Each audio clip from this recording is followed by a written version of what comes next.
The vase exploded against the wall 6 inches from the elderly woman's head. Porcelain fragments scattered like shrapnel across marble floors.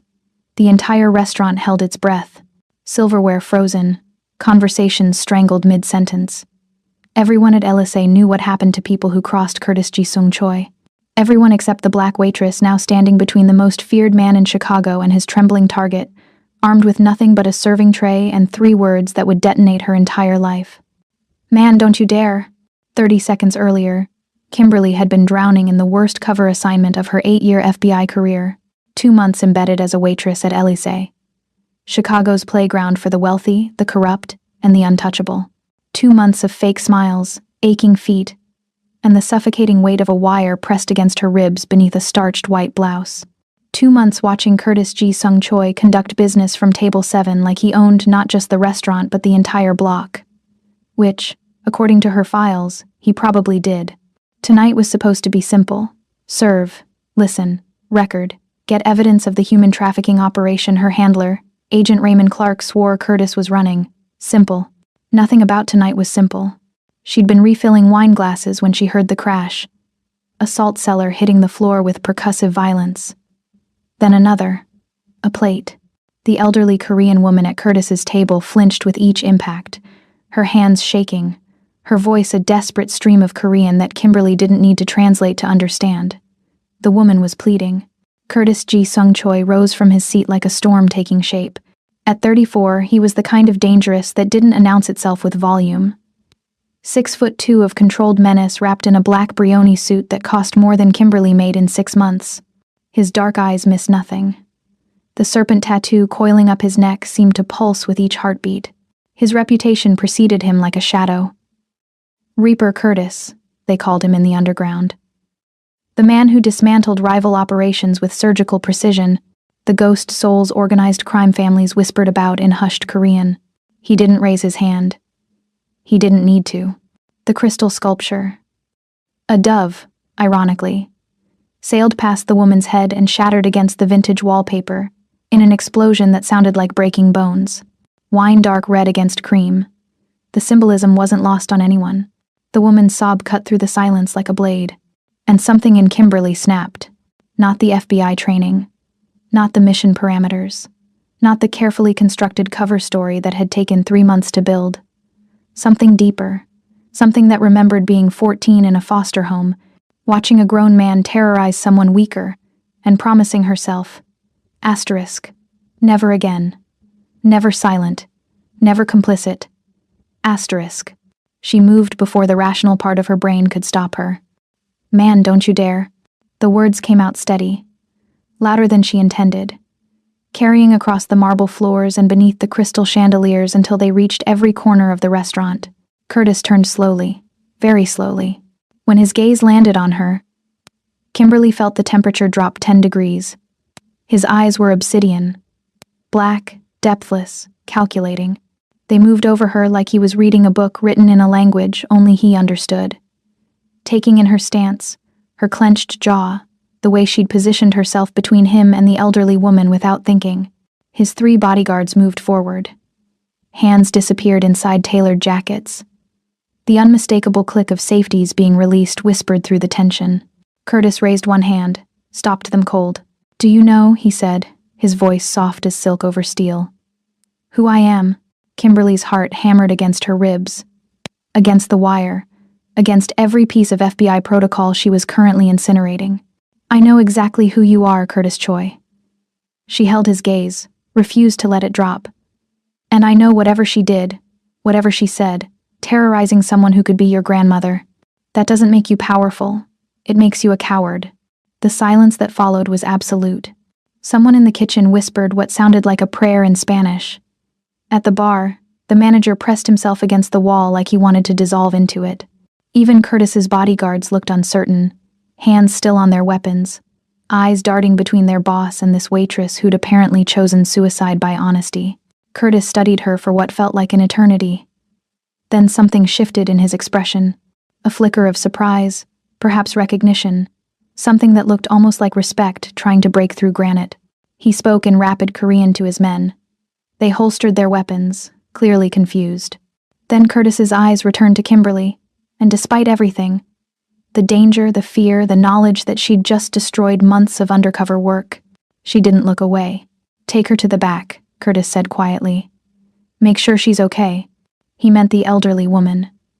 But his gaze stayed locked on Kimberly. "Then," he continued, "you and I need to talk." Kimberly helped the woman toward the kitchen, feeling the weight of every eye in the restaurant. But it was the elderly woman's expression that would haunt her. Not gratitude, not relief, terror. Raw, bone-deep terror. And it wasn't directed at Curtis.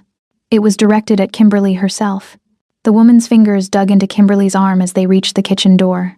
She leaned close, her voice a urgent whisper in heavily accented English. "You don't know what you've done. You don't know who you're saving." Then she was gone, shuffled out the back exit by one of Curtis's men who handled her with surprising gentleness.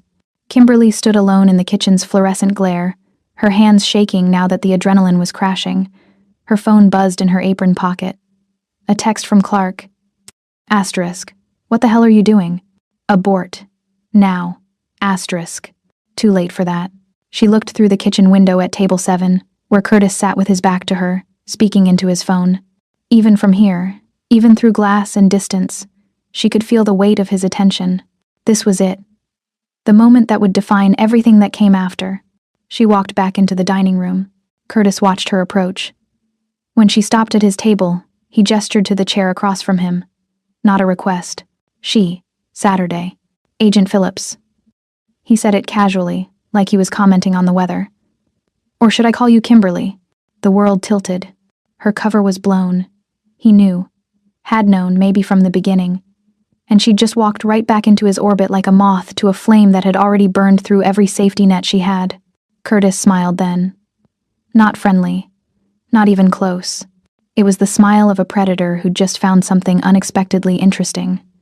Something worth playing with before deciding what to do with it.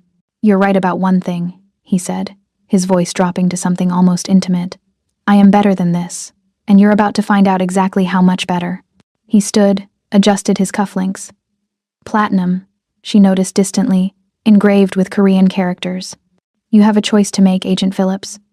You can walk out that door, go back to your handler, and tell him this operation is dead.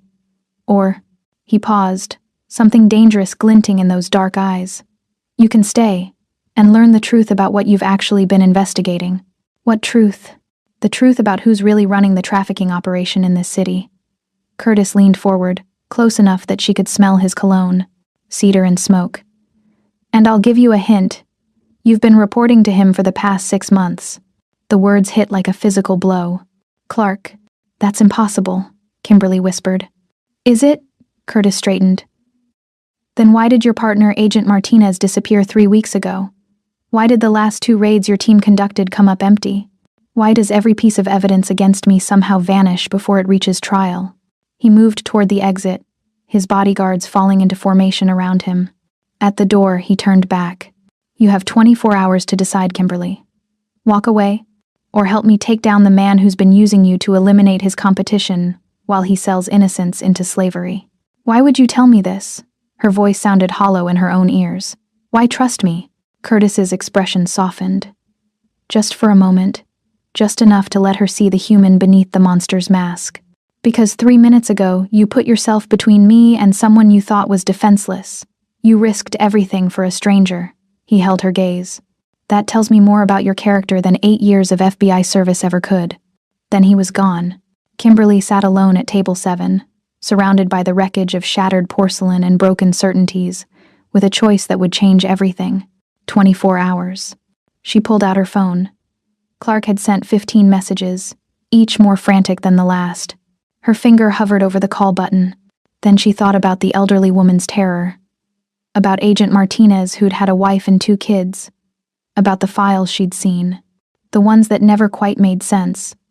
The evidence that disappeared. The raids that felt staged.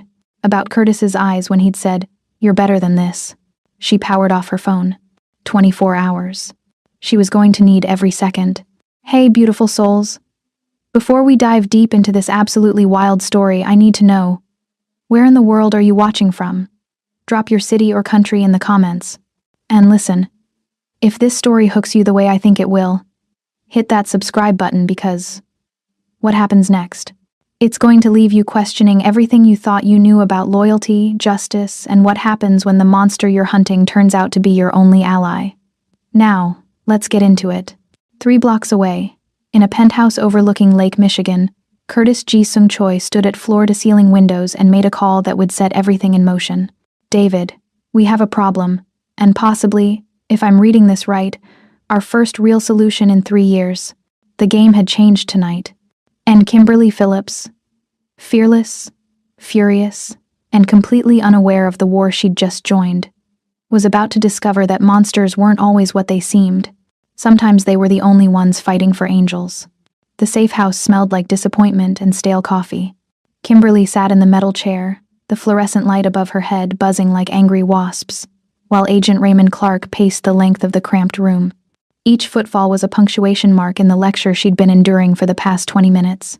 8 months. Clark stopped, his shadow falling across her like a judgment. 8 months of meticulous groundwork.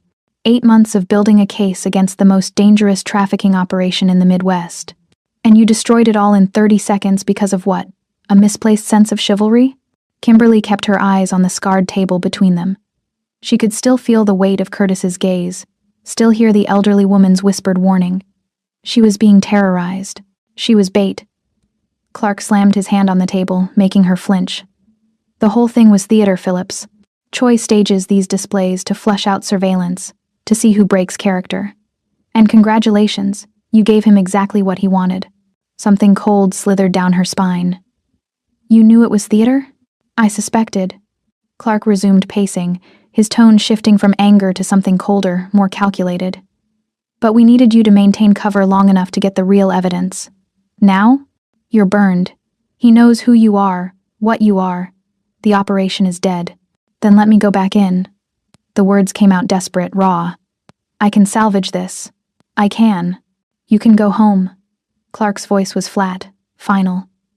Effective immediately. You're off the case. We'll debrief tomorrow, file the paperwork, and reassign you to something more suited to your emotional temperament. Evidence analysis, maybe. Somewhere you can't compromise operations with your feelings. The dismissal stung worse than the lecture. Kimberly stood, her legs unsteady. Martinez. Where's Martinez? He was my partner on this. He should be here for the debrief. Clark's expression didn't change, but something flickered in his eyes. Just for a second, just long enough for her to catch it. Martinez is on another assignment, above your clearance. Liar. The thought came unbidden, sharp as a blade. She'd been trained to read tells, to catch the micro-expressions that betrayed deception. Clark was good, better than most, but she'd seen that flicker. Whatever happened to Martinez, it wasn't another assignment. Go home, Phillips, we'll be in touch. She left without another word, feeling his eyes on her back until the door closed behind her. Across the city, Curtis stood in his penthouse overlooking the lake's dark expanse, watching the security footage for the 3rd time. The restaurant's cameras had captured everything from 4 angles, and he studied each frame with the patience of a man who'd built an empire on details others missed. David Hahn leaned against the wall behind him, arms crossed, his former National Intelligence Service training evident in the way he cataloged every element of the scene. At 42, David was all sharp edges and sharper instincts, his face a mask that rarely betrayed emotion. Run it back, Curtis said. When she first moves, David tapped the tablet, and the footage rewound. They watched Kimberly stand, watched her body language shift from careful neutrality to righteous fury in the span of a heartbeat. No hesitation, no calculation, just pure, unfiltered courage. She didn't think, David observed.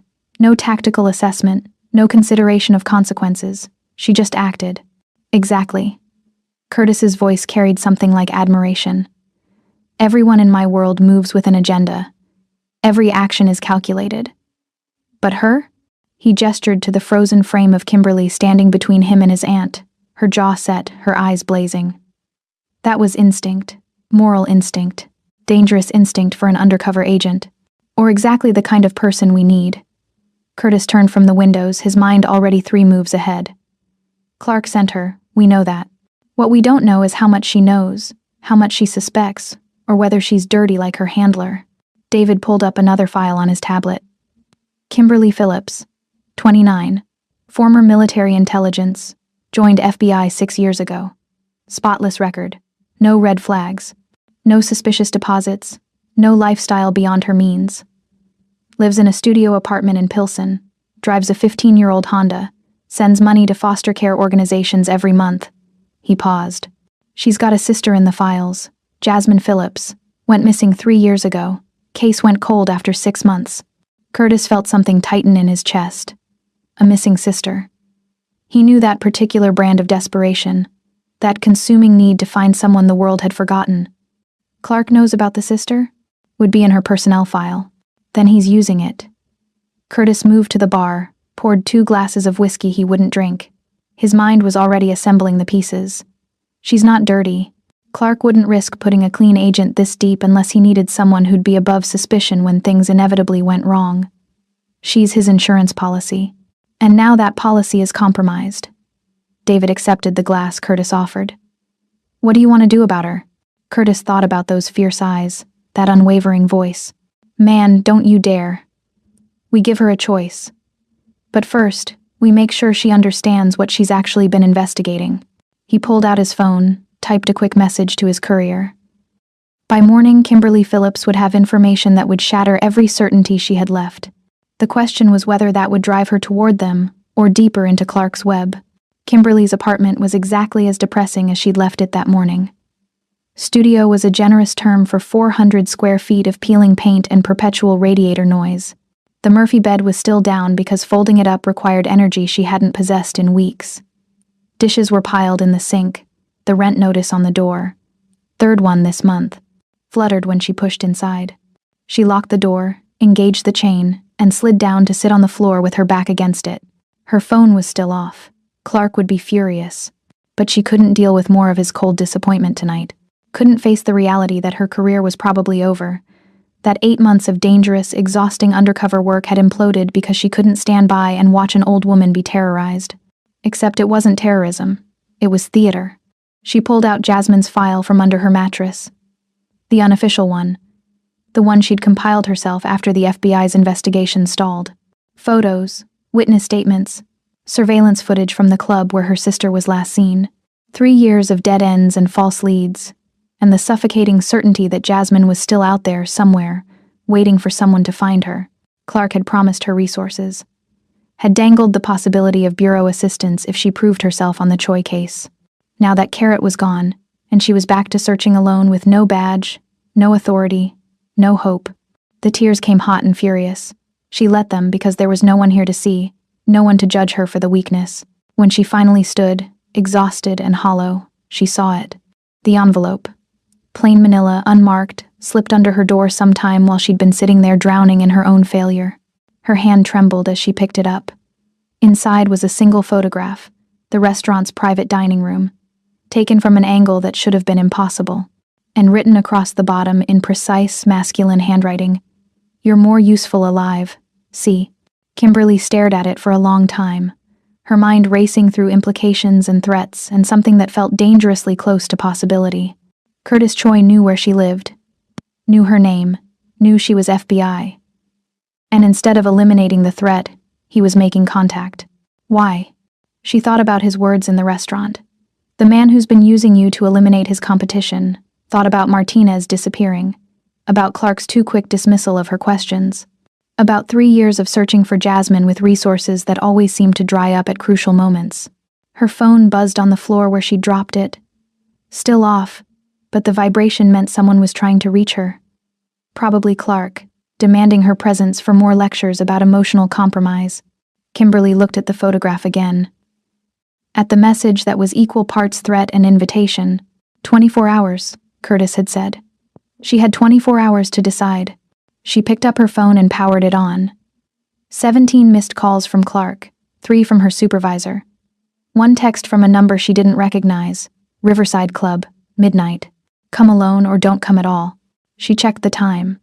11:45. Kimberly grabbed her jacket and walked out into the night, toward a choice that would either save her or destroy everything she had left. Either way, she was done playing by rules written by men who'd never told her the truth. The Riverside Club existed in that liminal space between legitimate and criminal, where politicians rubbed shoulders with power brokers who'd never appear on any public ledger. Kimberly had researched it during her surveillance of Curtis. A restored warehouse on the Chicago River, all exposed brick and Edison bulbs, Korean fusion cuisine that cost more per plate than she made in a week. Rain fell in sheets as she approached, turning the cobblestones slick and treacherous. Neon signs reflected in puddles like watercolor paintings, red and gold bleeding into each other. The scent of rain mixed with something else. Ginger, sesame oil, the char of meat on high heat. Jazz drifted from the club's entrance, saxophone notes curling into the night like smoke. The doorman was built like a wall and dressed better than most executives. He looked at her rain-soaked jacket and jeans with the kind of disdain reserved for trespassers, then checked something on his phone and stepped aside without a word. Inside, the club was all dark wood and darker shadows. Lacquered tables gleamed under ambient lighting. The bar stretched along one wall, backlit bottles glowing like jewels.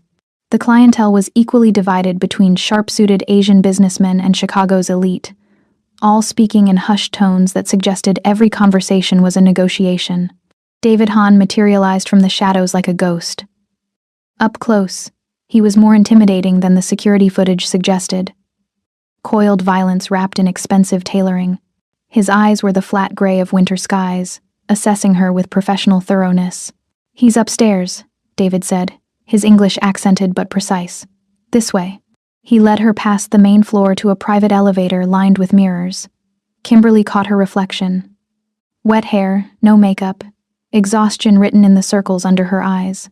She looked like exactly what she was, desperate. The elevator climbed in silence. David didn't speak, didn't check his phone, just watched the numbers tick upward with the patience of someone comfortable with silence. The doors opened onto a private space that was nothing like the club below.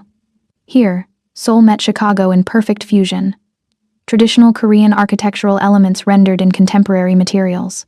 Wooden beams supported a ceiling of translucent panels that let in diffused light. The walls were a study in contrast. Rough concrete on one side, smooth hanji paper on the other. A low table sat at the room's center, surrounded by floor cushions. Rain drummed against the windows overlooking the river, the sound hypnotic and close. Curtis stood at those windows, hands in his pockets, silhouette sharp against the city lights. He'd changed from the suit into something more casual. Black shirt with the sleeves rolled to his elbows, dark slacks, no tie. The serpent tattoo on his neck seemed alive in the ambient light, coiling and uncoiling with each breath. Kimberly. He turned, and the use of her first name felt intimate, dangerous. "I wasn't sure you'd come. I wasn't sure either." She stayed near the elevator, escape route mapped in her mind. "But here I am, so talk." David moved to stand by the door, present but separate. Curtis gestured to the low table where 2 cups of tea steamed in ceramic bowls painted with delicate cranes. "Sit, please." It wasn't a request, not really, but it lacked the command she'd expected. Kimberly moved to the table, lowering herself onto one of the cushions with the kind of wariness that came from walking into a predator's den. Curtis sat across from her, the table a barrier and a bridge between them. "You met my aunt tonight," he said, sliding one of the teacups toward her. "Her name is Park Seo-jin. She raised me after my parents died. She's the closest thing to family I have left." Kimberly wrapped her hands around the cup, letting the heat seep into her cold fingers. "You have a strange way of treating family." The display was necessary. Curtis's jaw tightened, a flash of something raw crossing his features. "There are people who would use her to get to me. People who would torture information out of her that she doesn't even have. So I make them believe she's nothing to me, that she's a liability I barely tolerate. It keeps her safe." "Theater," Kimberly said, remembering Clark's words. "Everything is theater in my world." Curtis picked up his own cup but didn't drink. Every gesture, every word, every public moment is calculated for an audience. The only question is which audience and what message you want them to receive. And what message were you sending tonight? That I'm unstable, unpredictable, not worth the risk of crossing. His eyes found hers across the table. But you weren't part of that audience. You weren't supposed to react at all, yet you did. I saw someone being hurt. I reacted. Yes, something like admiration flickered in his expression. Without hesitation, without considering the consequences. That kind of instinct is rare in my world, Kimberly. People who move without calculation usually don't survive long enough to matter. She set down the tea untouched. "Why am I here, Curtis? What do you want?" He leaned back, studying her with that unsettling intensity. "Agent Raymond Clark has been running a human trafficking operation out of Chicago for 6 years. He uses his position at the FBI to eliminate competition, to identify and neutralize anyone who gets close to exposing him. 3 months ago, my organization started dismantling his network, freeing the people he trafficked, destroying his distribution channels, turning his assets into liabilities." The words landed like physical blows. "That's insane. Clark is. The reason your sister disappeared." Silence. Absolute, suffocating silence. Kimberly's vision narrowed to Curtis's face, searching for the lie, for the manipulation she knew had to be there. But his expression was steady, certain, carved from the same stone as his words. "Jasmine was taken from the club on West Division 3 years ago," Curtis continued, his voice gentler now. "Clark's people grabbed her specifically because she was FBI adjacent. Your sister? Someone who could be used as leverage or insurance if you ever got too close to something you shouldn't see. He's been keeping her as a controlled asset, not in the system, not findable through normal channels." Kimberly couldn't breathe.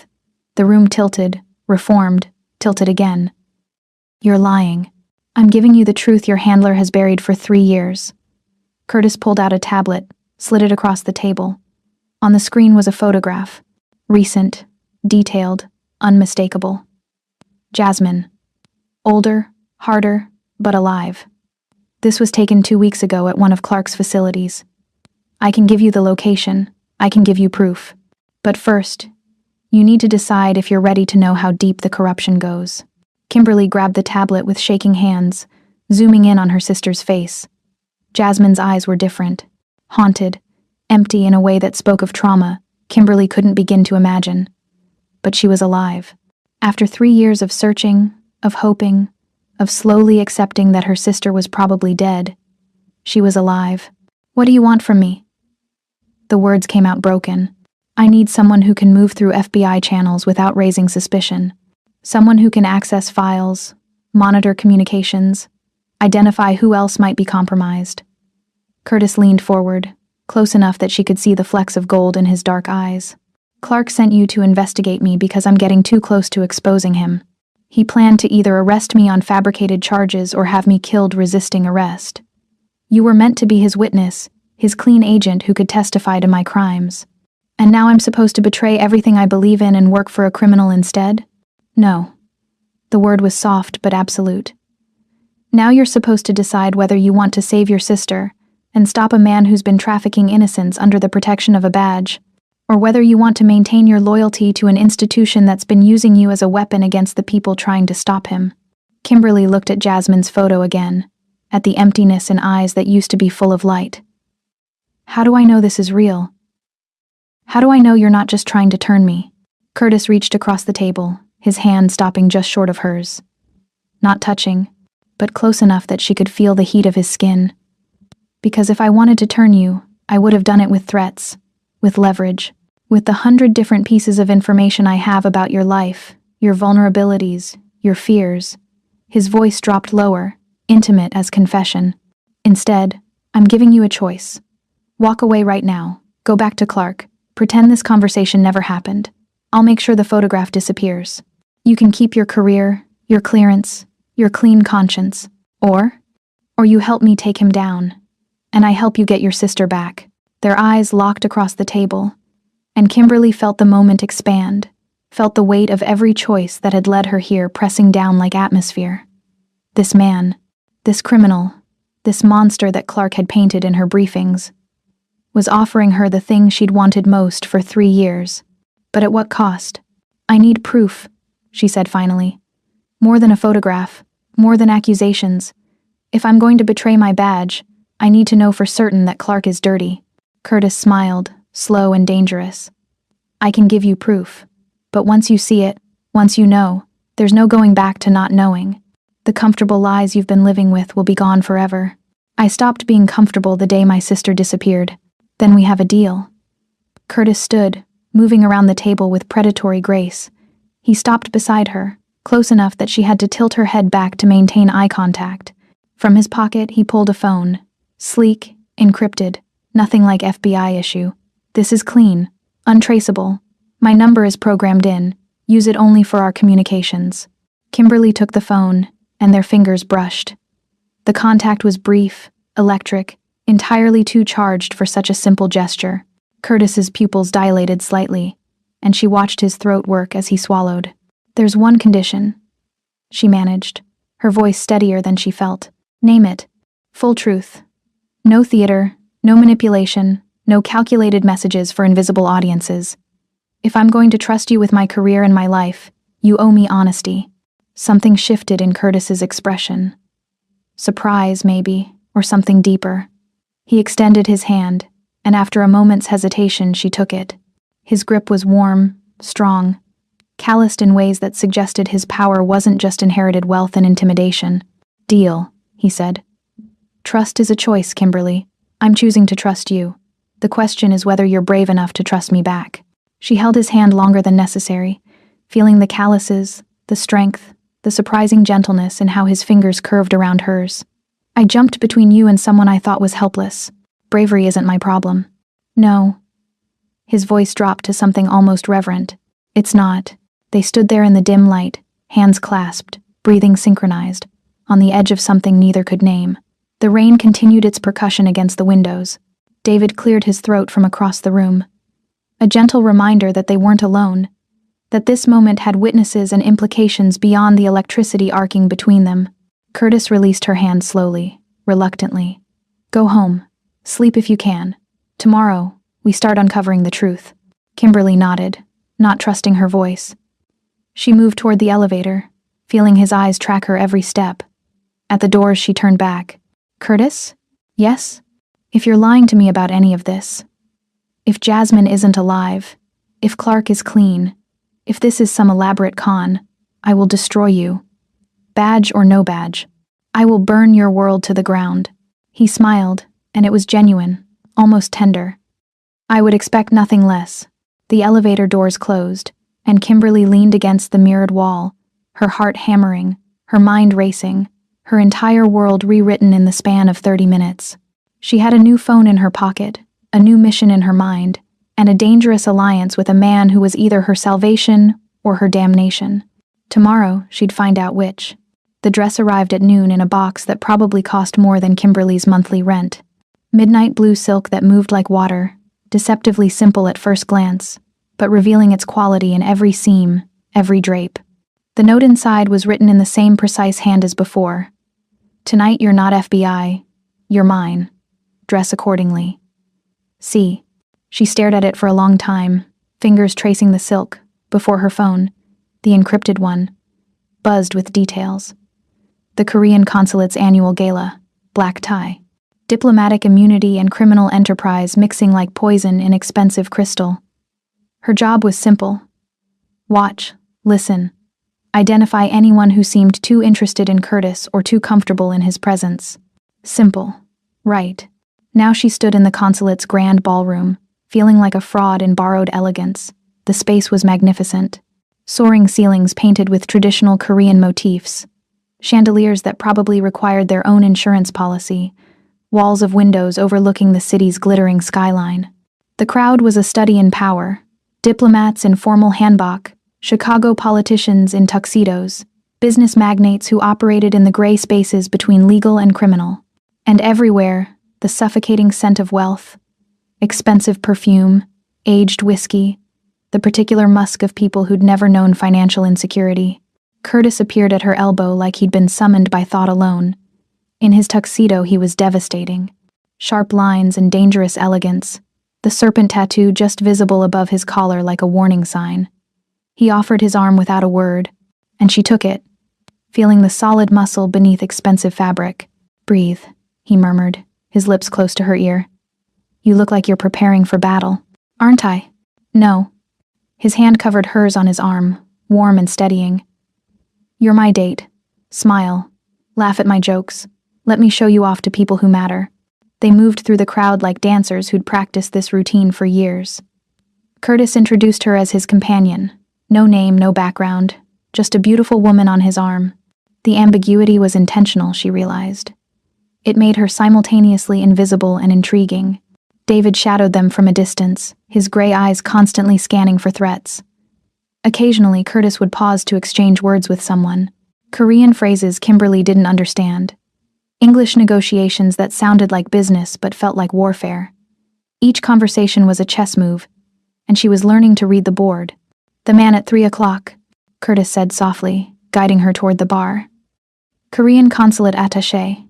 Been trying to get information on my shipping routes for 6 months. He'll approach us within 2 minutes.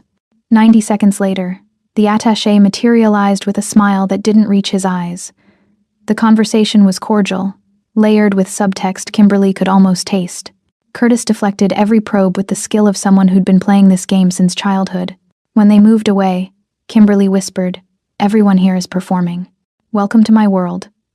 Curtis snagged 2 glasses of champagne from a passing server, handed her one.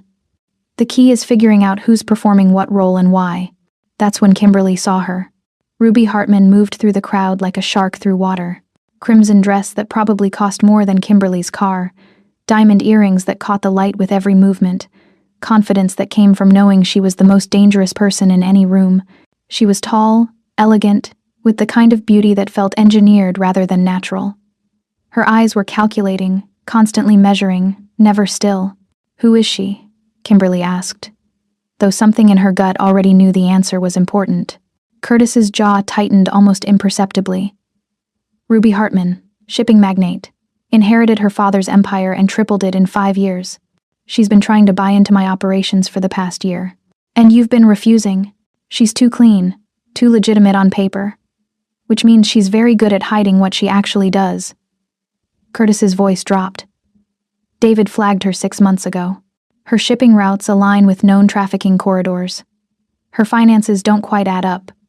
But she's protected. Consulate connections, political donations, enough legitimate business to muddy the waters. Ruby's eyes found Curtis across the room, and her smile sharpened. She started toward them with purpose. "Let me handle this," Curtis murmured. But Ruby wasn't looking at Curtis. Her gaze was fixed on Kimberly with an intensity that made her skin prickle. "Curtis." Ruby's voice was honey over steel, her accent American with Korean undertones. "I didn't know you were seeing anyone. How delightful." "Ruby." Curtis's arm tightened around Kimberly's waist. Possessive, protective. "This is private," Kimberly interrupted, extending her hand with a smile that matched Ruby's for sharpness. "A pleasure." Ruby's handshake was brief, her skin cool, her grip calculated to convey dominance. "Private. How mysterious. I do love mysteries." She turned to Curtis. "We should talk about the proposal I sent. Perhaps sometime this week?" "Perhaps." Non-committal. Polite refusal wrapped in diplomatic language. Ruby's smile never wavered, but something flickered in her eyes. Calculation, recalibration, threat assessment. She was reading them both, and Kimberly had the distinct impression they'd just failed some test. "Enjoy the evening," Ruby said, her gaze lingering on Kimberly for one beat too long before she glided away. "She made you." David's voice came through the small earpiece Curtis had given Kimberly earlier. Curtis guided Kimberly toward the balcony, away from listening ears. The night air was cold, crisp, carrying the scent of the city below. They stood at the railing, close enough to appear intimate to anyone watching from inside. "Made me as what?" Kimberly asked quietly. Not sure yet, but she recognized something. Maybe law enforcement training in your posture. Maybe she's seen your photo in someone's file. Curtis turned to face her, his back to the ballroom, blocking her from view. "This just got more complicated. Should I leave?" "No." The word was immediate, absolute. His hands came up to frame her face, thumbs brushing her cheekbones in a gesture that looked possessive but felt protective. "Stay close. If she thinks you're important to me, she'll try to use you. Better to have you where I can see you." Kimberly's breath caught. This close, she could see the gold flecks in his dark eyes, could feel the controlled strength in his hands, could smell cedar and something uniquely him beneath expensive cologne. The line between their cover and something real blurred dangerously. "You're good at this," she whispered. "At what?" "Making people believe you care." Something raw flashed across his face. "What if I'm not making them believe anything?" The moment stretched, tension coiling between them like a living thing. His gaze dropped to her lips, and she felt her own doing the same. The smart thing would be to step back, to remind them both this was business. The smart thing. Curtis's phone vibrated, then Kimberly's. Simultaneously, they pulled out their devices, and both screens showed the same message from an unknown number. "Get out. It's a trap." "David," Curtis said into his earpiece. "Status. Movement at all exits. Federal vehicles approaching. This is a raid." Kimberly's blood went cold. "Clark." Before Curtis could respond, the ballroom doors burst open. FBI tactical teams flooded in, weapons drawn, voices shouting commands in English and Korean. Guests screamed, dropped to the ground, chaos erupting like a bomb had detonated. Curtis grabbed Kimberly's wrist, pulling her toward the balcony's edge. But they were too late. 3 agents swarmed them, weapons trained, faces hidden behind tactical masks. "Curtis Ji Sung Choi, you're under arrest for human trafficking, racketeering, and conspiracy." "On whose authority?" Curtis's voice was ice. "Special Agent Raymond Clark, FBI." Kimberly watched Curtis's hands be forced behind his back, watched him be shoved to his knees with a violence that made her flinch. She tried to move toward him, but rough hands grabbed her arms, yanked her in the opposite direction. "This one's with us," a voice said. Familiar, cold. Clark emerged from the tactical team, his expression triumphant. He looked at Kimberly with something like pity. "Agent Phillips. Looks like your cover was deeper than we thought. Good work getting this close to Choi." It was a script, a performance. And she was being forced to play a role she didn't understand. "Sir, I." Debrief later. Clark's grip on her arm was bruising. "Right now, we need to get you somewhere safe. Choi's people might retaliate." Kimberly looked back at Curtis. He was on his knees, surrounded by weapons, bleeding from a cut above his eyebrow. But his eyes found hers across the chaos, and in them she saw not fear but fury, and something that looked like betrayal. He thought she'd set him up. "Curtis," she started, but Clark was already dragging her away, through the panicked crowd, past the tactical teams, toward the exit where federal vehicles waited with engines running. She was shoved into the back of an SUV, door slamming with a finality that sounded like a cell door closing. Through the tinted window, she watched the consulate disappear, watched her chance to explain evaporate like smoke. The encrypted phone in her clutch buzzed once. She pulled it out, reading the message that made her blood freeze. "If you're not with us, you're against us. Choose carefully. V." The SUV pulled into traffic, and Kimberly realized she'd just been abducted by the very agency she'd sworn to serve. Clark sat in the front passenger seat, making calls in a voice too low to hear, his profile sharp as a blade. And somewhere back at the consulate, Curtis was being arrested for crimes Clark himself had committed, framed by evidence Clark had probably planted, destroyed by the very system meant to protect the innocent. Kimberly's hand closed around the phone. Whatever was about to happen, whatever Clark had planned for her, she knew one thing with absolute certainty. She'd already made her choice. Now she just had to survive long enough to act on it. The interrogation room at the FBI field office was designed to break people. Cinder block walls painted institutional beige, steel table bolted to concrete floor, cameras in corners recording every breath, every flinch, every moment of weakness. Kimberly had sat on the other side of this table dozens of times, watching suspects crumble under the weight of their own guilt. Now she was the suspect. Clark hadn't spoken to her during the drive, hadn't acknowledged her questions, her demands to know what was happening, her assertion of her rights as a federal agent. He'd simply delivered her to this room, locked the door, and disappeared. That was 3 hours ago. The isolation was intentional, a psychological tactic she'd used herself. Leave them alone long enough, and they'd start imagining scenarios worse than reality. They'd break themselves before you even started asking questions. But Kimberly wasn't imagining scenarios. She was remembering. Martinez disappearing.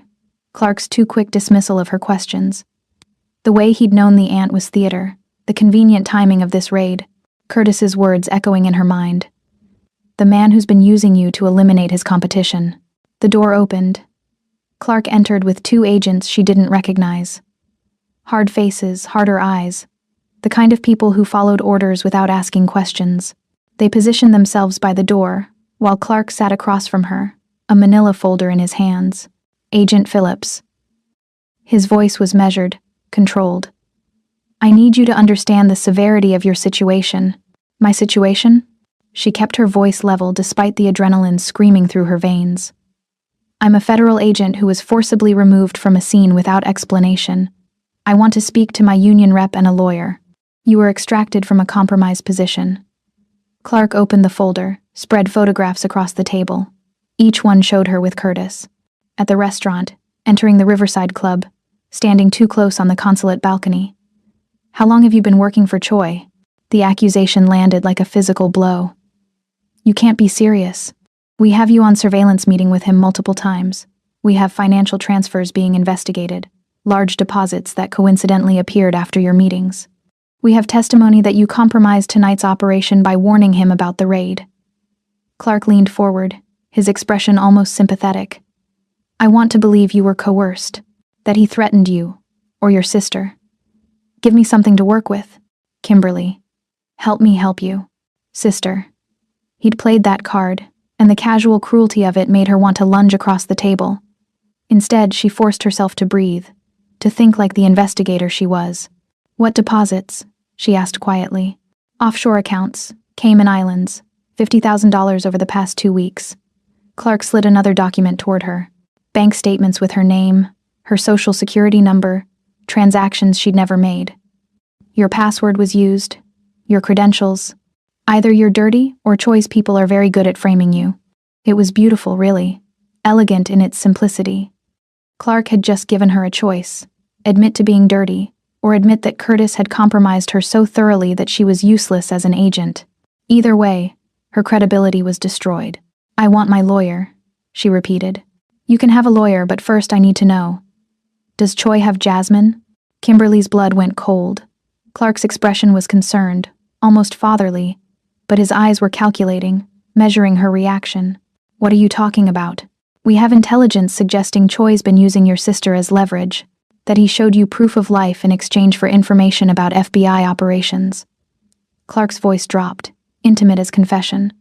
I know how much you've searched for her. I know the pain you've been carrying.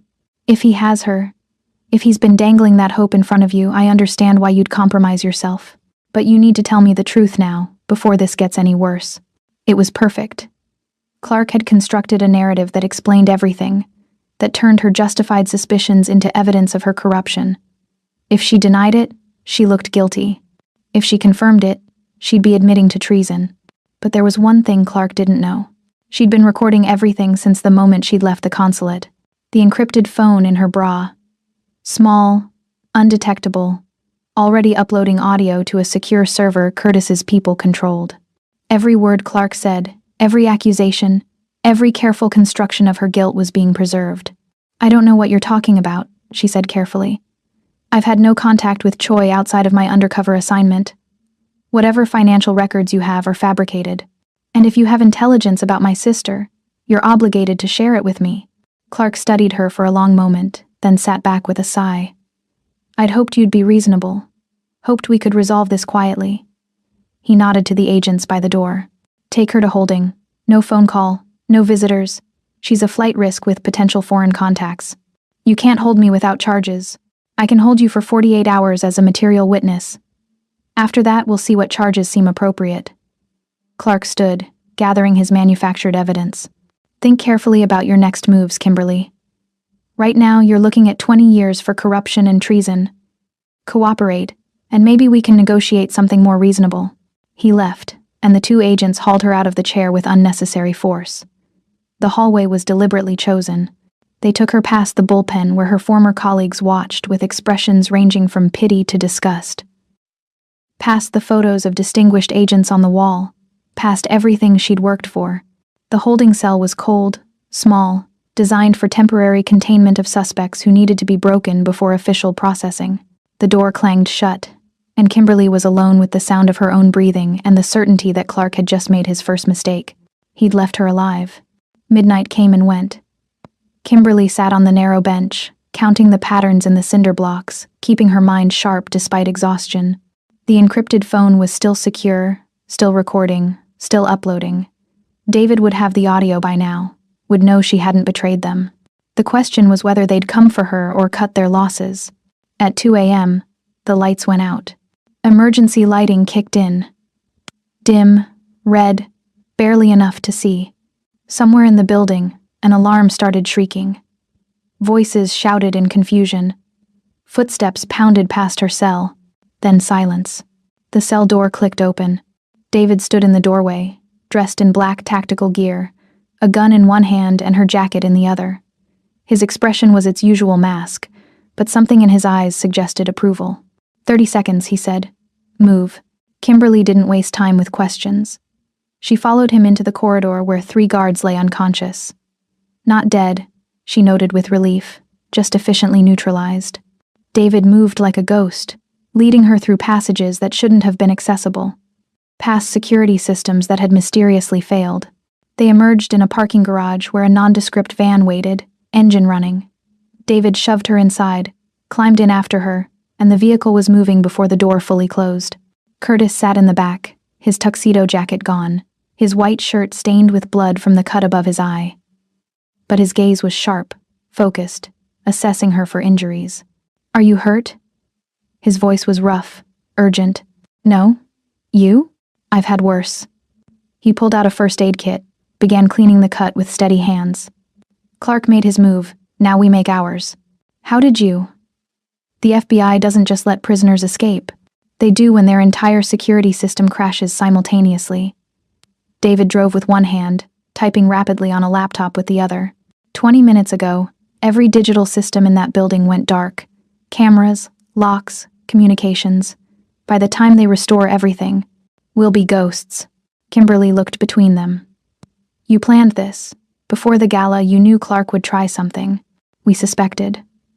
Curtis finished bandaging his eyebrow, his movements precise despite the vehicle's motion. The raid was always a possibility. Having contingencies in place was simple prudence.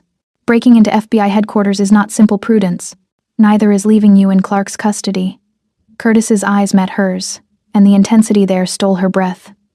You trusted me. I trust you. That means I don't leave you behind. The words settled into her chest, warm and solid. In her world, the world of badges and protocols and institutional loyalty, trust was something earned over years and tested through procedure. In Curtis's world, trust was a choice you made in the moment and defended with everything you had. He's framing me, she said quietly. Offshore accounts, false testimony, evidence of corruption. I know, we heard everything. David made a sharp turn, the city lights blurring past. The recording's already with our lawyers and a journalist who specializes in law enforcement corruption. By morning, Clark will have bigger problems than finding you. Where are we going? Curtis pulled out a tablet, showed her a map with several locations marked. Somewhere he can't reach. Somewhere we can regroup and plan our next move. He paused. Kimberly, once we cross this line, there's no going back. You'll be a fugitive. Your career with the FBI is over. Everything you've worked for is built on a lie. She cut him off, surprised by the certainty in her own voice. Clark used me, used my sister to manipulate me, used the institution I believed in as cover for atrocities. I'm done being his weapon. Curtis studied her for a long moment, then nodded slowly. Then we finish this, together. The van pulled into an alley, and they transferred to a different vehicle. A luxury sedan that Curtis drove himself while David vanished into the night with the van. The route took them out of the city, into suburbs that gradually gave way to isolated estates. The safe house revealed itself slowly. A modern structure hidden behind old trees, all glass and steel and security that Curtis disarmed with biometric scans. Inside, it was spare but comfortable, designed for function over aesthetics. Traditional Korean elements mixed with contemporary technology, creating a space that was somehow both Curtis's and nowhere's. There's a bedroom upstairs, Curtis said, setting down a bag she hadn't seen him carrying. Clothes, toiletries, everything you'll need. Get cleaned up. We'll debrief when you're ready. Kimberly nodded, suddenly aware of how exhausted she was. But as she moved toward the stairs, Curtis caught her wrist, not restraining, just holding. Thank you, he said quietly. For what? For not breaking. Clark had you for 3 hours. He could have made you doubt everything, could have turned you against us with the right pressure. But you held. His thumb brushed across her pulse point, and she knew he could feel her heart racing. That kind of strength is rare. I'm not strong. I'm terrified. Courage isn't the absence of fear. It's acting despite it. His grip loosened, but he didn't let go. You're the bravest person I've ever met, Kimberly Phillips. Don't ever forget that. He released her, but the warmth of his touch lingered as she climbed the stairs. The bathroom was ridiculous. Marble and chrome. A shower that could fit 4 people. Water pressure that felt like luxury. Kimberly stood under the spray for longer than necessary, washing away the stink of the holding cell, the residue of Clark's accusations, the weight of the choice she'd just made. When she emerged, wrapped in a towel that was probably worth more than her monthly rent, she found clothes laid out on the bed, not the silk dress from earlier. That was gone, probably destroyed as evidence. Instead, practical clothes, jeans that somehow fit perfectly, a soft sweater, undergarments still in packaging. Someone had anticipated this moment, planned for her comfort even in crisis. She dressed slowly, her body heavy with exhaustion, but her mind too wired for sleep. Downstairs, she found Curtis in the kitchen, because apparently, even safe houses had gourmet kitchens. He'd changed into dark jeans and a Henley, his feet bare, his hair damp from his own shower. He looked younger like this, less the feared Mafia boss and more just a man making tea at 3 a.m. Green tea or chamomile? He asked without turning around. How did you know I was here? I always know where you are. He poured 2 cups of green tea, handed her one. It's part of keeping you safe. They moved to the living room where floor-to-ceiling windows overlooked darkness and distance. Curtis sat on a low couch, and after a moment's hesitation, Kimberly sat beside him, not touching, but close enough to feel the heat radiating from his body. Tell me about your brother, she said quietly. Curtis's jaw tightened, and for a moment she thought he'd refuse. Then he exhaled slowly, the sound carrying years of grief. Minjun. He was 7 when they took him. I was 15. Curtis stared into his tea like it held answers. We were in Busan, visiting our aunt. I was supposed to be watching him at the market, but I got distracted. Some girl probably, something stupid in teenage. When I looked up, he was gone. They never found him? Found his body 3 months later. They'd trafficked him, used him, destroyed him. By the time the police recovered him, he'd been dead for weeks. Curtis's voice was flat, emotionless in the way of people who'd cried all their tears years ago. I made a promise at his funeral. Every person I save, every operation I dismantle, every trafficker I destroy, it's for Minjun. It won't bring him back, but maybe it prevents someone else's brother from ending up in an unmarked grave. Kimberly's hand found his before she could think better of it. I'm sorry. Don't be sorry. Be angry. Curtis's fingers intertwined with hers, holding tight. Clark has been doing to dozens of families what was done to mine, and he's been using the badge, using the system meant to protect people, as his shield. That kind of evil needs to be destroyed, not arrested. We'll destroy it, together. Curtis turned to look at her, and something in his expression shifted, from grief to something raw, more immediate. You scare me, you know that? I scare you? Terrify me. His free hand came up to cup her face, thumb brushing her cheekbone. Because for 10 years, I've known exactly who I am and what I'm capable of. I've been the monster that fights monsters, and that's been enough. But then you walked into my life with your impossible courage and your moral certainty, and suddenly I want to be more than that. I want to be the man you see when you look at me. Kimberly's breath caught. Curtis, I know this is complicated. I know we're in the middle of a war, and this is probably the worst possible timing, but I need you to know. He stopped, struggling for words in a way she'd never seen him struggle. This isn't manipulation. This isn't strategy. What I feel when I look at you. She kissed him. Not gently, not carefully, but with all the fear and fury and desperate need that had been building since the moment she'd stepped between him and his aunt. His surprise lasted half a second before he responded, pulling her closer, deepening the kiss until she couldn't tell where she ended and he began. His hands were in her damp hair, at the small of her back, everywhere and not enough. She tasted tea and something darker, felt the controlled strength in his body giving way to something more primal. When they broke apart, both breathing hard, his forehead rested against hers. Kimberly, don't. Her fingers traced the serpent tattoo on his neck, felt his pulse hammering beneath the ink. Don't apologize, don't rationalize, just. A phone buzzed. Curtis's, with an urgency that couldn't be ignored. He pulled back, checking the screen, and his expression hardened. David, it's urgent. Reality crashed back. They weren't just two people discovering each other. They were fugitives, hunted by the FBI and Clark's network, racing against time to save innocent lives. Curtis answered, his voice returning to that controlled calm. Talk to me. Kimberly couldn't hear David's words, but she watched Curtis's face change, concern to shock to cold fury. When? A pause. How many? Another pause. We move now. Prep the team. He ended the call, stood with predatory purpose. Clark is moving his operation. Tonight. He knows we have the evidence, knows we're coming for him. He's evacuating his holding facilities and cleaning house. Jasmine is at the North Docks facility. David confirmed it 20 minutes ago. Curtis was already moving, pulling weapons from hidden compartments, checking loads with practiced efficiency. But Clark has 30 armed contractors and a timeline. If we don't get there before he finishes the evacuation, they'll disappear, Kimberly finished. All of them. Every victim, every piece of evidence, gone. We have 90 minutes, maybe less. Curtis handed her a tactical vest, a weapon she recognized as FBI issue. I won't lie to you, this is going to be ugly. Clark won't come quietly, and his people are professionals. The odds of us walking away from this don't matter. Kimberly checked the weapon, her training snapping into focus. My sister is in that building, and I'm not losing her again. Curtis's expression softened for just a moment. He cupped her face one more time, kissed her, brief, fierce, full of promise and goodbye. Then let's go to war. The encrypted phone buzzed one last time.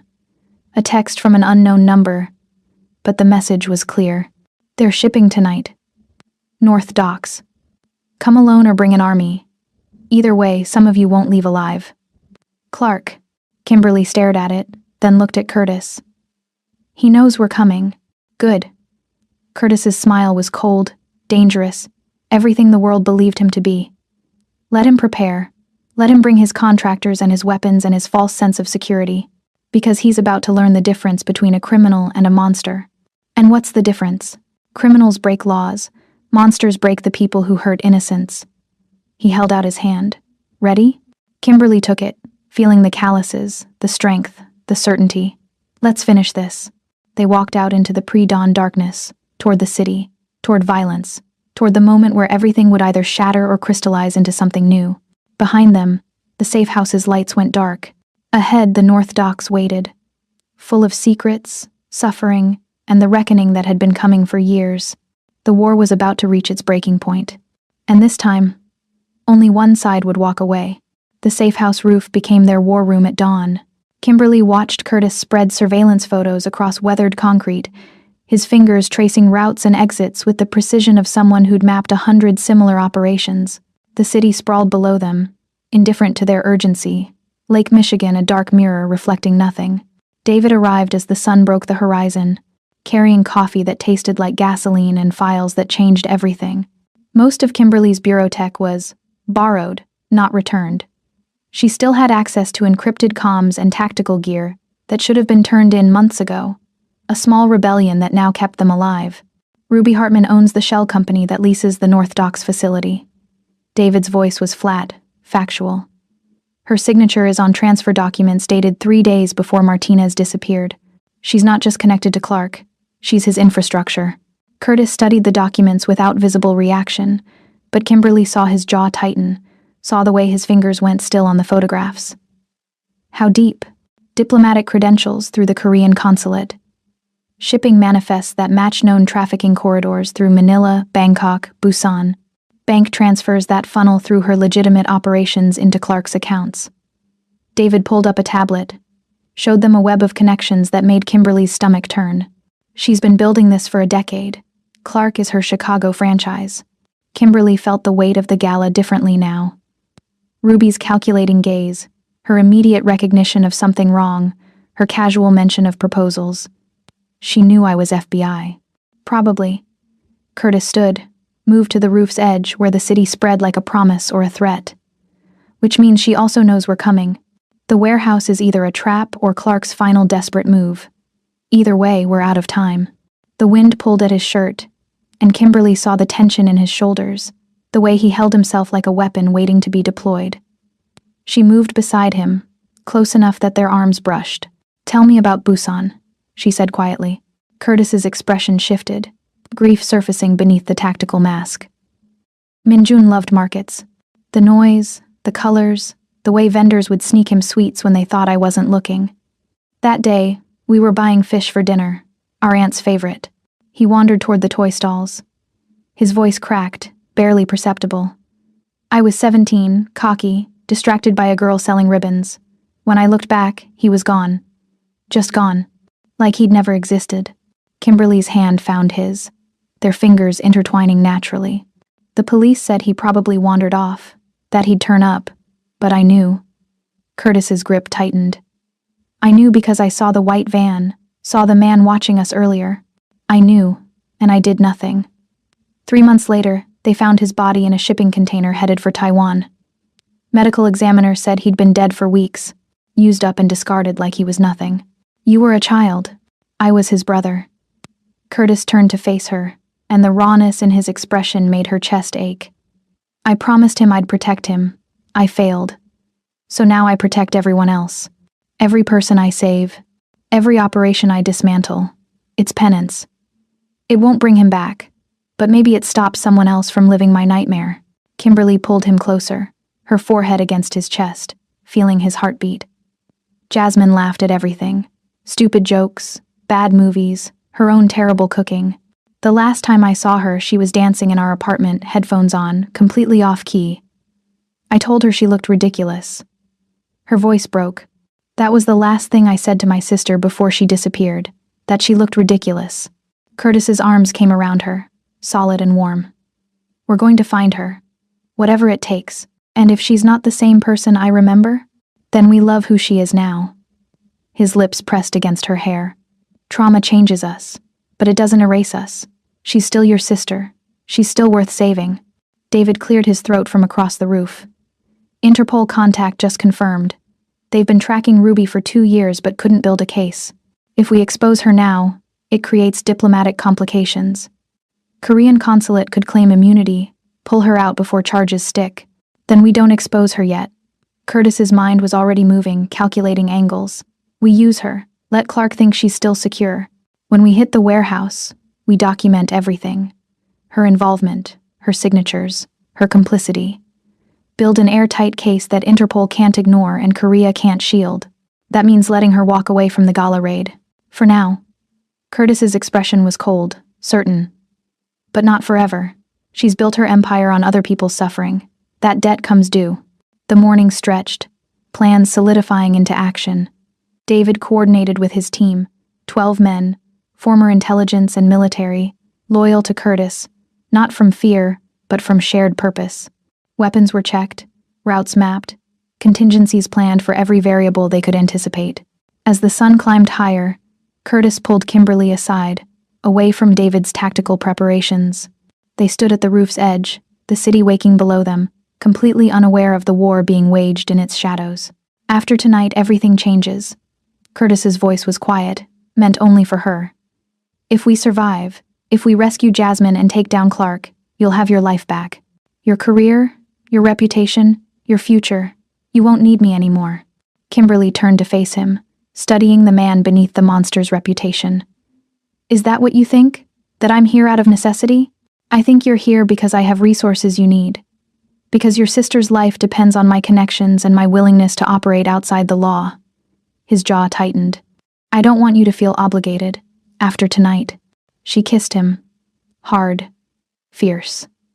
Pouring 3 days of fear and fury and desperate need into the connection of their mouths. His surprise lasted half a second before he responded, pulling her against him, his hands tangling in her hair. When they broke apart, both breathing hard, she kept her forehead pressed to his. I'm here because you're the only person who's told me the truth. Because you risk everything for people you don't know. Because when I look at you, I don't see a monster. I see someone who's been fighting alone for too long. Curtis's thumb traced her jaw, his touch reverent. I've spent 10 years believing I had to be feared to be effective. That the only way to fight evil was to become something darker. But you. His voice roughened. You make me want to be better. Not the monster that fights monsters. Just a man trying to do right. Then be that man. Tonight. Tomorrow. Every day after. She held his gaze. Be that man with me. His kiss was softer this time, full of promise and possibility. They stood together as the city woke, as David's team prepared for war, as the hours counted down to violence and revelation. The encrypted phone buzzed, a message from an unknown number, but the coordinates were clear. The warehouse location, confirmed. And beneath it, a final taunt from Clark. Bring your monster. Let's see if he bleeds. Curtis read it, his expression shifting from tender to tactical in a heartbeat. He wants me angry. Wants me reckless. Then we give him the opposite. Kimberly's voice was steel. We go in cold, precise. We save every person we can, document every crime we find, and we walk out with everything we need to bury him. Curtis smiled, slow and dangerous. I really am falling in love with you. The words hung in the air between them, weighted with timing and impossibility and absolute truth. Kimberly felt them settle into her chest, warm and terrifying. Tell me again when we survive tonight. Deal. They descended from the roof, toward preparation and violence, toward the moment that would either shatter them or forge them into something unbreakable. The sun climbed higher, the city breathed. And somewhere in the North Docks, Jasmine waited. Alive. Changed. But still her sister. Still worth the war they were about to wage. The North Docks smelled like diesel and decay, industrial rot mixed with Lake Michigan's cold promise. Kimberly crouched beside Curtis in the shadows of a rusted container, watching the warehouse through night vision optics that turned the world into shades of green and black. David's voice crackled through her earpiece, coordinates and countdowns, the steady rhythm of a man who'd done this 100 times. 12 hostiles on the perimeter. Another 20 inside, maybe more. Thermal imaging shows 47 heat signatures in the holding area. Clark is inside. Ruby Hartman left 30 minutes ago. Clean exit, diplomatic vehicle. Curtis's jaw tightened, but his voice stayed level. She gets hers later. Right now we focus on extraction and evidence. The team moved like ghosts. 3 units, synchronized, communication reduced to hand signals and breath. Kimberly followed Curtis, her FBI training merging with his operational precision, becoming something hybrid and deadly. The weight of her weapon was familiar, comforting, a tool to save rather than destroy. The entry was surgical. David's team neutralized the perimeter guards with tranquilizers, non-lethal but effective. They dragged unconscious bodies into shadows, cable-tied wrists, moved forward. The warehouse loomed, corrugated metal and broken windows, fluorescent light bleeding through cracks. Inside was worse. The holding area was a converted shipping container. 40 feet of human misery. Women, mostly. Some men, children. All with the hollow eyes of people who'd stopped hoping for rescue. The smell hit Kimberly first. Sweat, fear, waste. Her stomach turned, but her hands stayed steady. Curtis was already moving, bolt cutters freeing chains, his voice low and steady in Korean, English, Spanish. You're safe now. We're getting you out. That's when Kimberly saw her. Jasmine stood at the container's far end, not chained like the others, but wearing a guard's uniform, a weapon at her hip. Her face was thinner, harder. For a heartbeat, Kimberly forgot the mission, forgot oxygen itself. The sister she'd imagined crying in the dark was standing tall in combat boots, eyes that no longer recognized her. Grief and awe tangled in her throat until they tasted the same, her eyes carrying scars that had nothing to do with visible wounds. She looked at Kimberly without recognition, without hope, with something that looked dangerously like hostility. Jasmine, Kimberly's voice cracked. Her sister's hand went to her weapon. Don't. The word was a knife. Curtis positioned himself between them, his voice calm but firm. We're here to help. All of you. Including you, Jasmine. You don't know what you're doing. Jasmine's voice was raw, unfamiliar. Clark doesn't take losses. He'll kill everyone here before he lets you walk out with evidence. Then we move faster. Curtis gestured to David, who was already uploading files from a terminal. Manifests, ledgers, videos. Everything Clark had been hiding. 2 minutes. Get everyone mobile. The explosion came from the east wall. Not external, internal. Clark had rigged the warehouse, and someone had just triggered the sequence. Fire bloomed like a deadly flower, spreading across wooden pallets and chemical storage. smoke filling the space with choking speed. Chaos erupted. The rescued screamed, scattered, trampled toward exits that were suddenly blocked by flame. Curtis's team moved with practiced efficiency, forming human chains, guiding people toward the one clear exit. But the fire was faster, hungrier, consuming oxygen and hope with equal veracity. Kimberly grabbed Jasmine's arm. "We're leaving. Now." "I can't," Jasmine tried to pull away. "They have my file, my real name, everyone I ever knew. If I run, they'll..." "Then we take the files, but you're not dying here." Kimberly's grip tightened. "I didn't search for 3 years to lose you in a fucking fire." Something in Jasmine's expression cracked. She nodded once, sharp and military, then moved. No longer a guard, but a survivor choosing escape. The evacuation was controlled chaos. Curtis carried a child who couldn't walk, his shirt already singed from proximity to flames. David hauled hard drives and documentation, priorities clear even as the ceiling began to groan. The team formed a corridor through smoke and heat, shepherding 47 people toward life. Clark emerged from the smoke like a demon, weapon raised, his face a mask of rage and desperation. "You should have stayed dead, Curtis." Curtis didn't hesitate. He moved between Clark and the fleeing hostages, his own weapon steady. "It's over. The files are uploaded. Federal agents are 3 minutes out. You can die here, or you can surrender and face trial." "You think you're a hero?" Clark's laugh was unhinged.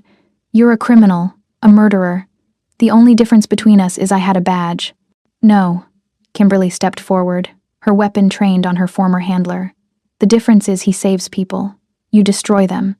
And I'm done letting you hide behind that badge." Clark's weapon swung toward her, time fragmented. Curtis moved with predatory speed, closing the distance, his shot precise and non-lethal. Clark's shoulder, forcing the weapon from his grip.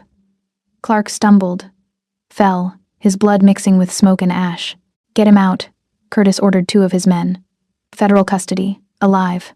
The warehouse groaned, ceiling supports failing. They had seconds, maybe less. Curtis grabbed Kimberly's hand, pulled her toward the exit where David waited, his expression urgent. They ran through collapsing corridors, through heat that blistered skin, through smoke that turned breath to agony. They emerged into cold night air, lungs burning, eyes streaming. Behind them, the warehouse collapsed in a symphony of breaking metal and roaring flame. Sirens wailed in the distance. Federal vehicles, fire trucks, ambulances. The rescued huddled in groups, wrapped in emergency blankets, alive against impossible odds. Kimberly found Jasmine sitting against a container, staring at the burning building with hollow eyes. She sat beside her sister, not touching, not speaking, just present. "I thought I'd never see you again," Jasmine finally said. "I never stopped looking. I'm not the same person. What they did." Her voice broke. "I don't know if I can be her again." Kimberly took her sister's hand, held tight. "Then we figure out who you are now. Together." Curtis approached, soot-stained and exhausted, but his eyes were clear. He nodded to Jasmine. Respect, not pity, then looked at Kimberly. "Federal agents are here. Clark is in custody. The files are secure. We won." But his expression said what they both knew. This was just one battle in a longer war. The FBI field office press room was designed for control. Carefully positioned cameras, branded backdrop, lighting that flattered whoever stood at the podium. Clark had planned this moment for weeks. His carefully crafted narrative ready to absolve him and bury Curtis permanently. He didn't expect the narrative to explode. Kimberly walked through the front entrance at exactly 9 a.m., flanked by Curtis and David, backed by 12 survivors willing to testify. Security tried to stop them, but Deputy Director Okafor, Clark's nominal superior, now suspicious after the warehouse evidence, had already issued clearance. Behind the double doors, Curtis paused. The hum of cameras seeped through the wood like static. For one impossible second, he almost turned away. Freedom was a single step in the opposite direction. Then he thought of Minjun's laugh, of Kimberly's hand pulling people from fire, and he pushed the door open. Clark stood at the podium, mid-speech about the successful operation, about dismantling Chicago's most dangerous trafficking network, about the death of Curtis G. Sung Choi resisting arrest. Then Curtis walked into the room, very much alive, very much bringing receipts. The silence was absolute. Camera shutters clicked like mechanical heartbeats. Clark's polished expression shattered, reformed, shattered again. A man watching his careful construction collapse in real time. Agent Clark. Kimberly's voice carried across the room, steady and cold. Or should I call you what you really are? A trafficker, a murderer, a man who spent 6 years using his badge to destroy innocent lives. Agent Phillips, you're clearly under duress. I'm under recording. She held up a tablet, pressed play. Clark's voice filled the room, extracted from the interrogation 3 days ago. Evidence of his framing her, his threats about Jasmine, his casual admission of controlling the evidence chain. Every word you said is documented. Every lie is preserved. Clark tried to recover. This is clearly doctored, a desperate criminal's attempt to. Curtis stepped forward, and the room's energy shifted. Predator entering prey's territory.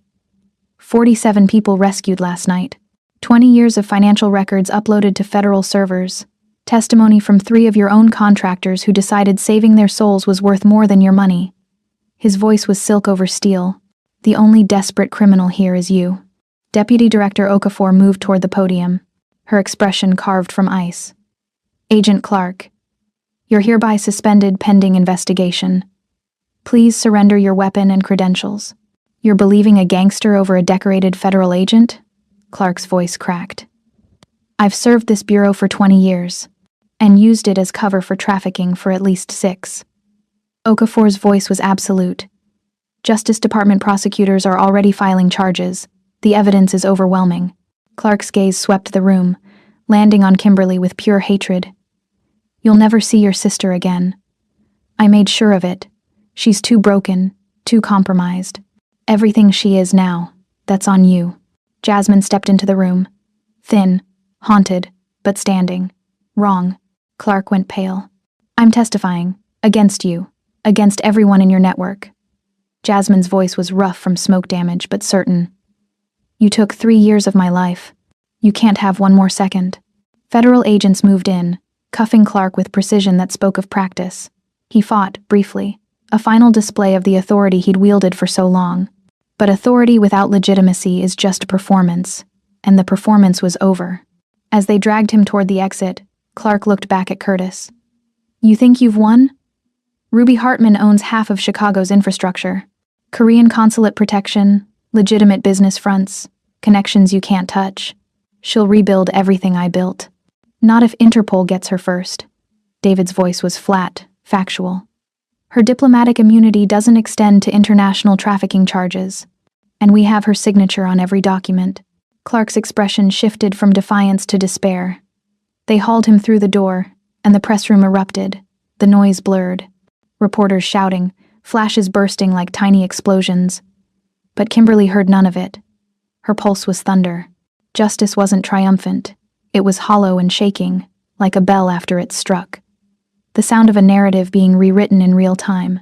Kimberly found Curtis at the room's edge, watching the chaos with something like satisfaction. She moved beside him, their shoulders touching. How does it feel? She asked quietly. Like the beginning, not the end. Curtis's hand found hers, their fingers intertwining naturally. Ruby's still out there. The network has other nodes. This war doesn't end with one arrest. Then we keep fighting. Kimberly looked at her sister, who was being surrounded by victim advocates and FBI counselors, already beginning the long road toward healing. But maybe we can breathe for a minute first. Curtis pulled her close, right there in front of cameras and colleagues and witnesses. His kiss was brief but certain, a promise made public, a declaration that they were done hiding. When they broke apart, Okafor was watching with an expression that mixed disapproval with grudging respect. Agent Phillips. My office. 1 hour. Yes, ma'am. Okafor's gaze shifted to Curtis. And you. Don't leave the city. Federal prosecutors will want your testimony, officially. Curtis nodded once. And Okafor left, already on her phone, already managing the fallout. The press room slowly emptied. Kimberly stood with Curtis, David, and Jasmine, 4 people bound by violence and revelation, by choices made in smoke and flame. What now? Jasmine asked, her voice small. Now we rebuild. Curtis's voice was gentler than Kimberly had ever heard it. We find you a safe place. Get you therapy, support, whatever you need. No rush, no pressure. Just time to heal. Jasmine looked at him with something like wonder. Why do you care? I was part of his operation. I wore the uniform. You survived. Kimberly took her sister's hands. That's all that matters. Everything else we figure out together. They walked out of the field office into morning light, toward uncertainty and possibility, toward a future that was theirs to write. Behind them, the machinery of justice began its slow grind. Indictments, trials, revelations. Ahead, the city sprawled, indifferent and full of promise. The war wasn't over. But for this moment, they'd won.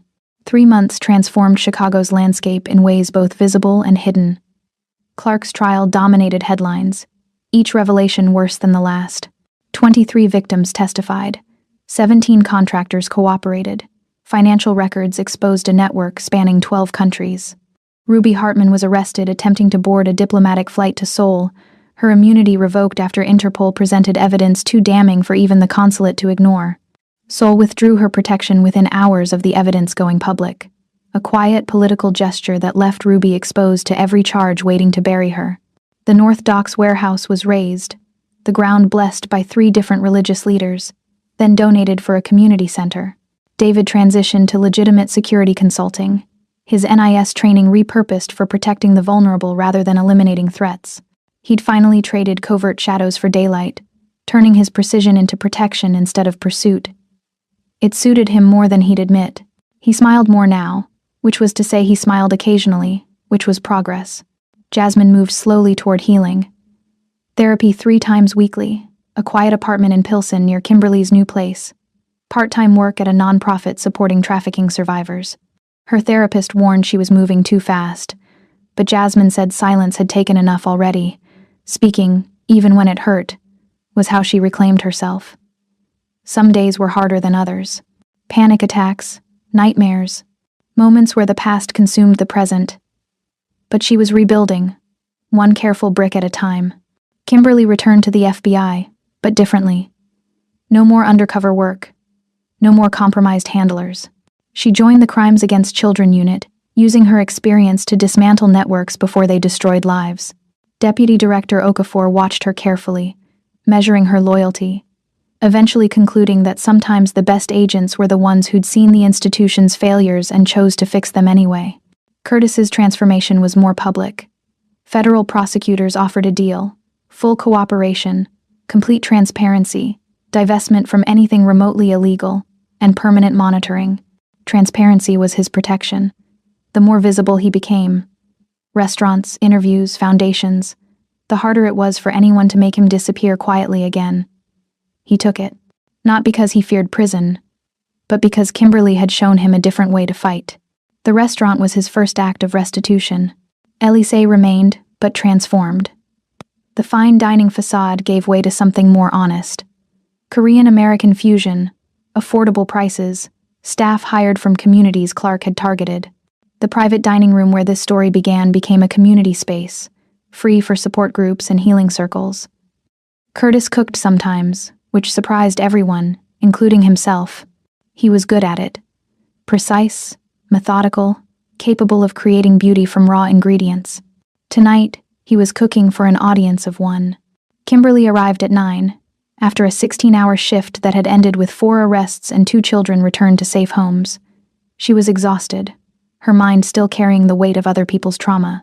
But when she walked into the restaurant's quiet kitchen and saw Curtis at the stove, jeans and a Henley, his serpent tattoo visible above the collar, something in her chest unclenched. "You look terrible," he said without turning around. Flatterer. She dropped her bag, moved to the counter where he'd poured wine she wouldn't drink and set out water she would. "What's for dinner?" "Kimchi jjigae, comfort food. My aunt's recipe." He stirred the pot and the scent was rich, earthy, full of memory and promise. "Figured you could use it." She could. Kimberly watched him work, noticing the ease in his movements, the absence of the coiled tension that used to define him. He still carried violence in his capable hands, still moved like a weapon when necessary. But here, now, he was just a man making stew for someone he loved. "How's Jasmine?" he asked. Scared, angry, healing. Kimberly accepted the bowl he handed her, the warmth seeping into her cold fingers. She started a blog this week, writing about her experience, unfiltered, raw. It's terrifying and brave and so completely her. Curtis smiled, genuine and soft. She's your sister. Brave runs in the family. They ate in comfortable silence, the restaurant empty except for them, the city's noise distant and unimportant. When they finished, Curtis took her hand, led her to the private dining room where this had all started. The space was different now. Brighter, softer, no longer designed to intimidate. He'd hung photographs on the walls, survivors they'd saved, new beginnings documented in smiles and mundane moments. In the center, a low table held a single white rose in a simple vase. "I've been thinking," Curtis said, his thumb tracing patterns on her palm, "about what comes next. We've talked about the foundation, the expansion plans. Not that." He pulled her closer, his free hand cupping her face. "About us, about whether this," he gestured between them. "Whether this is just survival bonding or something more." Kimberly's heart hammered. "And what did you decide?" "That I'm terrified." The confession was raw, honest. "I've spent a decade being feared, being the monster that fights monsters. I don't know how to be just Curtis. I don't know if I'm capable of being the man you deserve. Good thing I don't want the man I deserve." She pulled him closer, her forehead against his. "I want you. Complicated, dangerous, trying to be better. All of it." His kiss was slow, thorough, full of things words couldn't capture. When they broke apart, he reached into his pocket, pulled out a small box. "This isn't a proposal. Not yet." He opened it, revealing a simple silver band. No diamonds, no ostentation. "This is a promise, that I choose you, every day, in every way, that I'll keep fighting to be worthy of your trust." Kimberly took the ring, slid it onto her right hand. "Partnership, not possession. And I promise that I see you. Not the reputation, not the past, just you. And that's enough." They stood together in the space where violence had become courage, where fear had transformed into possibility. The city breathed around them, full of people who would never know their names, never understand the war that had been waged for their safety. That was fine. Heroes didn't need recognition. They just needed each other. 6 months later, the Foundation for Survivors and Foster Youth opened its doors. The inaugural event was held at Curtis's restaurant, which had been renamed simply Haven, a promise rather than pretense. Survivors mixed with supporters, corporate donors with former street kids, creating a community built on second chances and hard-won hope. Kimberly stood beside Curtis, watching Jasmine speak to a small group about her experience, her voice steady despite the tremor in her hands. David hovered nearby, protective but not intrusive. Deputy Director Okafor made a rare appearance, writing a substantial check and offering grudging approval. "We did it," Kimberly whispered. "We started it." Curtis's arm came around her waist, solid and sure. "The real work is the next decade, the next 100 survivors, the next 1,000 chances to get it right. Then we better get to work." For the first time in years, quiet didn't feel like a warning. Kimberly realized she was standing in peace, and her body didn't know what to do with it. Maybe that's what healing really was, learning how to breathe without expecting gunfire. He turned her to face him, right there in front of everyone. Colleagues and survivors, past and future. "Marry me." Not a question. Not exactly. More a recognition of inevitability. Yes. No hesitation, no calculation, just certainty. They kissed amid applause and laughter, two people who'd found each other in smoke and flame, who'd chosen each other despite impossible odds. The foundation thrived. Jasmine healed. David smiled more. Clark rotted in prison. Ruby Hartman faced trial in 3 countries. The city moved forward, fractionally safer, incrementally better. And in a small restaurant in Chicago, a former monster and a former agent built something neither had thought possible. A life defined not by violence, but by the fierce, stubborn hope that people could change, that systems could be fixed, that love could grow in soil fertilized by trauma and watered with tears. It wasn't a fairy tale. It was better. It was real. And somewhere in the city that never quite slept, a waitress who once defied a king finally believed in mornings. Thank you for watching. If Kimberly's courage stirred something in you, if Curtis's transformation felt true, share this story.